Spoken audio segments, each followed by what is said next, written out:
जो board members हैं वो हर चीज आपकी एनालाइज करते हैं, आपकी ड्रेसिंग स्टाइल, आपकी बॉडी लैंग्वेज, आप हाँ जी, आप अपने ओपिनियंस अच्छे से आर्टिकुलेट कर पा रहे हैं या नहीं है, आप कितने कंपैशनेट हैं इश्यूज को लेके, आप कितने सेंसिटिव हैं, आप अपने खुद के सब्जेक्ट में कितने एक्सपर्ट हैं। तो आपकी हर चीज टेस्ट होती है। मेरा इंटरव्यू 45 मिनट्स चला था, which is a very long time compare to usually जितना चलता है। एंड मुझे हर चीज पे टेस्ट किया गया। मुझे एक सिचुएशनल क्वेश्चन दिया गया, मुझे मेरे सब्जेक्ट से बहुत सारे क्वेश्चन पूछे गए, मुझसे जो भी जुड़े हुए मुद्दे, जो भी जैसे हॉबीज हैं उनसे क्वेश्चन आया, जो भी देश विदेश में जो इंपॉर्टेंट चीजें चल रही थी उससे क्वेश्चन पूछा गया कि क्या मैं अवेयर हूँ, क्या मैं रुचि रखती हूँ कि मेरे सराउंडिंग्स में आसपास क्या चल रहा है, नियरली हर चीज। और इनफैक्ट मैं देख रही थी कि जो बोर्ड चेयरपर्सन थी हमारी, वो उनके पास एक सॉर्ट ऑफ टेबल उन्होंने बनाया हुआ था और वो सब पे टिक करे जा रही थी। मतलब मुझे इतनी दूर से इतना दिखा था कि वो, तो उससे मेरे को ये आइडिया लगा कि वो हर चीज मेरी टेस्ट करे और देखे, अच्छा ठीक है, ये ठीक है, ठीक टिक टिक। तो आपको बहुत ही सतर्क रहना पड़ता है। आप कैसे बात कर रहे हैं, आप कैसे बैठे हुए हैं, आप जो बोल रहे हैं क्या वो कंट्रोवर्शियल है या वो ठीक है या नहीं है, हर चीज पे ध्यान देना पड़ता है। और द वेरी फैक्ट कि एक बोर्ड चेयरपर्सन होगा, साथ में 4 और बोर्ड पर्सन होंगे और आप बिल्कुल सब आप ही को देख रहे हैं, तो वो भी एक बहुत प्रेशर पॉइंट होता है। यही बहुत बड़ा प्रेशर होता है कि अच्छा अब आप वो रूम एंटर करने वाले हैं जहाँ पे काफी कुछ डिटरमाइन होगा, आपकी रैंक डिटरमाइन होगी, इससे आपका कैडर डिटरमाइन होगा, इतने ज्यादा मार्क्स इससे जुड़े हुए हैं, तो वो खुद में ही बहुत बड़ा पूरे साल की मेहनत उस पे फाइनल डे बिल्कुल। तो उसमें आप जब एंटर कर रही थी बोर्ड के अंदर में, तो आपकी उसमें की साइकोलॉजिकल कंडीशन क्या थी? सर एक डर तो था ही, पर जब मैं एक सिटिंग एरिया से जब मैं बोर्ड चेयरपर्सन के रूम में जा रही थी, तब वहां पे एक पोएम लिखी हुई थी रविंद्रनाथ टैगोर की, when the mind is without fear and the head is held high. तो बस वो 2 पंक्तियां पढ़ ली। तो मैं पता नहीं, एक थोड़ा साइकोलॉजिकली लगा कि चलो अब जो होना है हो, सर ऊंचा करके ही जाना है और सर ऊंचा करके ही वापस आना है। मैं हमेशा कहता हूँ कि जो बोर्ड के अंदर जाओ तो आप enter as an IAS and you will come back as an IAS. तो मुझे लगता है कि आपने जो है उस चीज को वो लकीली सर वहाँ दिख गया, वो पोएम पूरी रविंद्रनाथ टैगोर की उन्होंने वहाँ लगाई हुई है यूपीएससी में, when the mind is without fear and the head is held. तो पढ़ा और गई और कॉन्फिडेंटली, और लकीली ऐसे पता नहीं बहुत परसेप्शन बना हुआ है कि नहीं बोर्ड तो तुम्हें खा जाएगा, ये कर लेगा वो कर लेगा, बट मैम और बोर्ड मेंबर्स बहुत काइंड, बहुत सपोर्टिव थे, उन्होंने बहुत अच्छा ट्रीट किया। और इनफैक्ट उनका सवाल क्वेश्चन ही मेरी हॉबी से जुड़ा हुआ था कि चलिए उस चीज से स्टार्ट करते हैं जिससे बच्चा कंफर्टेबल, क्योंकि हॉबी से आप comfortable, they want to make you comfortable first of all. Absolutely, they were very supportive, very cooperative. कुछ ऐसे सिचुएशन सब याद करके बताइए कि जो बोर्ड के अंदर हुआ हो, जहां आपको लग रहा हो कि यहाँ I can be caught, situation आ रहा है जो मुझे निकलना है यहाँ से। ऐसा तो कुछ नहीं था कि मुझे ऐसी फीलिंग आई कि नहीं ये मैं नहीं कर सकती, पर हालांकि बहुत ट्रिकी इंटरव्यू था। उन्होंने मुझे एक सिचुएशनल क्वेश्चन दे दिया था। क्या था situation? One board member asked me कि sometimes you take some decisions by your heart in administration and sometimes you take decision by your head. Now tell me a situation, Tina, in which your heart says one thing but you still have to take decision by your head. By head, right. ठीक है। अब मुझे यही लग रहा था कि मैं तो कॉलेज से निकल के आई, I've not seen the real, मैं क्या बोलूँ इनको। बट मैं I took a minute or two and I thought कि अब मैं ऐसे भी कुछ नहीं बोल सकते, आपको एक थोड़ा स्टैंडर्ड भी दिखाने की हाँ आप एक डिजर्विंग कैंडिडेट हैं, आप कुछ भी नहीं बोल सकते।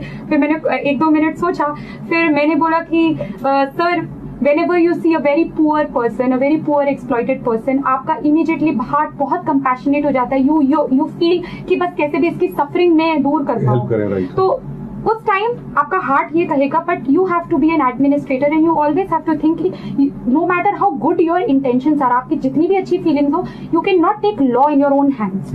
You have to let law take its own due course. So you have to go by your head. maybe that beggar और जो पर्सन में है, you have to be rationalized also, कहीं उस disguise form में कोई criminal तो नहीं बैठा। lot of things, तो चाहे आपका उस टाइम हार्ट कुछ भी करे, लॉ को आप अपने हाथ में नहीं ले सकते। You have always to be using the brain। जी। और एडमिनिस्ट्रेशन में ही विवेक चाहिए होता है इंसान के अंदर। तो ये थोड़ा ट्रिकी था जो मैं एक्चुअली सोच रही थी कि अब मैं इसमें क्या बोलूं।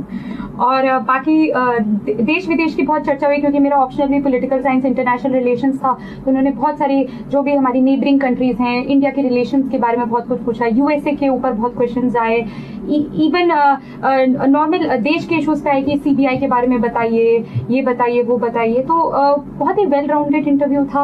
हॉबी के बारे में पूछा, तो मुझे तो लगा हर स्टार्ट के क्वेश्चन, पहला क्वेश्चन क्या था आपका? पहला क्वेश्चन यही था कि मैंने अपनी हॉबीज में मेंशन किया था कि मैं पेंटिंग करती हूँ और नेशनल म्यूजियम के कंपटीशन में मुझे प्राइज भी मिला था। तो मैम ने उसी से स्टार्ट किया, क्योंकि जस्ट 1-2 दिन पहले दिल्ली के ही म्यूजियम में आग लग गई थी। तो मैम ने बोला था कि किसी म्यूजियम में अभी आग लगी थी और तुम्हारे इससे भी जुड़ा हुआ है, तो बताओ कि क्या सिचुएशन है और कैसे कैसे डील करना चाहिए।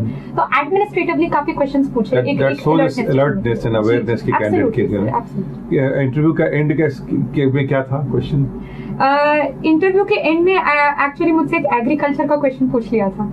और अब क्योंकि ऑब्वियसली एग्रीकल्चर के बारे में उतनी एक्सपर्टीज नहीं है, क्योंकि मुझसे है नहीं, और मुझे बाद में पता चला कि मुझसे जो पहले जो कैंडिडेट थी उनका एग्रीकल्चर ऑप्शनल था, तो शायद उनसे थोड़ा जुड़ा हुआ मैम ने पूछ लिया।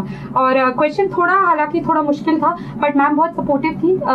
बोर्ड चेयरपर्सन, उन्होंने इनफैक्ट हिंट दी कि नहीं we know you can answer this, चलो हिंट से आंसर कर दो। हिंट से किया and then she was like fine, you did well, you can leave. जब इंटरव्यू से बाहर निकली आपने, तो आपके अंदर कैसी फीलिंग थी? सर आई थिंक फीलिंग अच्छी थी। मैं खुश होके आई थी, क्योंकि मैंने सारे जवाबों का सवाल दिया। जो आखिरी सवाल था एक हिंट के बाद, बट जवाब तो देके आई थी, तो एक ओवरऑल पॉजिटिव फीलिंग थी और मैं होपफुल थी कि शायद the board members will give me good marks. एक सक्सेस ओरिएंटेड कैंडिडेट जो सक्सेस की ओर जा रहा है और अपनी मंजिल की ओर बिल्कुल सही जा रहा है, तो आप क्या कहना चाहेंगे? सर आई थिंक फर्स्ट आपको बहुत कंपैशनेट होना चाहिए कि आप हर इशू और हर सेक्शन ऑफ सोसाइटी की प्रॉब्लम समझ पाए। You have to be very compassionate. Second, आप में एक लीडर दिखना चाहिए। After all you are a leader, everybody is going to follow you. तो आप में वो इक्वालिटी दिखनी चाहिए कि हाँ आप सबको साथ लेकर आगे चल सकते हैं। और थर्ड, मुझे लगता है apart from being compassionate, apart from being a leader, you have to be a very positive person. Board members want people who are positive, who want to bring changes, जो सिनिकल और sceptical नहीं है कि नहीं कुछ नहीं हो सकता, दुनिया का सब खराब है, ये है। They want very positive people जो एक एनर्जी और एक डायनामिज्म ला पाए सर्विस में। चीज बोलूंगी कि इंटरव्यू बहुत ज्यादा हाइप्ड है चीज। आपको मेरा स्कोर कुछ 1068 रहा और उसमें से केवल मेरे 173, मतलब एक बहुत कम रेशियो है जो इंटरव्यू के मार्क्स है। तो मैं ये कहूंगी जब तक आप उस स्टेज पे पहुंचोगे ना कि जब आप इंटरव्यू दे रहे हैं तब आप इतना पढ़ लेते हो कि आप दूसरे का इंटरव्यू ले लोगे, ठीक है? तो नॉलेज में तो कोई दिक्कत नहीं आएगी। अब कमिंग टू द फैक्ट कि यूपीएससी क्या एक्सपेक्ट करता है, देखिए वो आपसे नॉलेज पूछ चुका है, वो प्रीलिम्स आपसे पूरा निकलवा चुका है, 100 MCQ आपसे करवा लिए, फिर ना 90 सवाल भी मेंस में उन्होंने सॉल्व करवा लिए।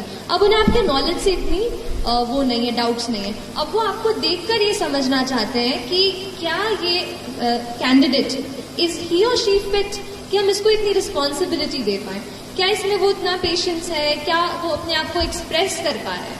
क्योंकि जॉब ऐसी है ना कि आपको लोगों से जुड़ा रहना पड़ेगा। अगर आप अपने आप को कैबिन में बंद करके बस फाइल पुश करते रहेंगे तो असली में हम इम्पैक्ट नहीं डाल पाएंगे।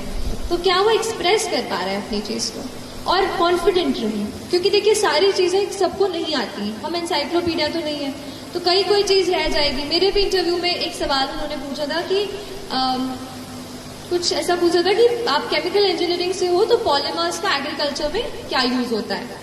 अब वो चीज मुझे उस वक्त नहीं याद आई, तो मैंने थोड़ा 5 सेकंड रुकी, फिर मैंने कहा कि sir I am unable to recollect at this moment, I will read about it. तो ऐसा करके मैंने वो सवाल वो किया और फिर वो दूसरे सवाल पे आ गया। तो ऐसा कुछ नहीं है कि आपको हर चीज आनी चाहिए, इट्स जस्ट दैट आपका जो डिटेल्ड एप्लीकेशन फॉर्म है, जो बैकग्राउंड है, you should know everything about it. जैसे मैंने अपनी स्कूलिंग कामिल से की, तो मैंने थोड़ा कामिल की हिस्ट्री पढ़ ली कि बाई चांस उनका नाम इस पे अटक जाए तो वो उससे कुछ पूछ लो। तो ऐसा आप करो और बैकग्राउंड अच्छे से प्रिपेयर करो and be ready and be confident. They just want you to be confident so that you express yourself well and you are patient even when they try to heckle you। मतलब वो कुछ ऐसा करें कि आपको थोड़ा अजीब लगे और उस वक्त भी आप अपना ध्यान ना खोएं और अच्छे से उत्तर दे सकें। मेरे ख्याल से वो इतना एक्सपेक्ट करता है, क्योंकि बाकी की ट्रेनिंग तो वो देंगे हमको, बस अब स्टूडेंट की तरीके से हमें जांचते हैं।